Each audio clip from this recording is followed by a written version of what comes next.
اچھا ویسے آئیڈیلی آپ بچوں کی جب تربیت کر رہے ہوتے ہیں تو کس عمر میں بچوں کو روزوں کی عادت ڈال دینی چاہیے، روزوں کا کانسیپٹ دے دینا چاہیے اور یہ بتانا چاہیے کہ آپ نے روزے آپ پہ فرض ہے اور آپ نے رکھنے ہیں لازمی؟ آئیڈلی جو روزے ہیں نا وہ تو جب بچہ بالغ ہو جاتا ہے ٹھیک ہے، اس پہ فرض ہیں. ٹھیک، نماز جو ہے اگر 7 سال کا ہو جائے بچہ جی، تو اس کو مسجد لے کے جایا کریں. ہوں، جب 10 سال کا ہو جائے تو نہ پڑھے تو اس کو ماریں.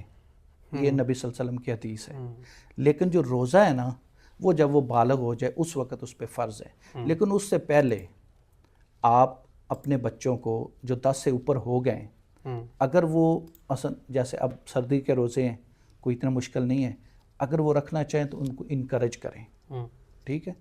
اور اگر وہ نہ بھی رکھنا چاہیں تو کم از کم انہیں وہ ماحول تو دیں، اس سحری کے وقت اسے اٹھائیں تو صحیح. ہوں، وہ روزہ نہ رکھے، وہ اس وقت کھانا کھا لے، وہ آپ کے دیکھے، ساتھ جا کے نماز پڑھ لے.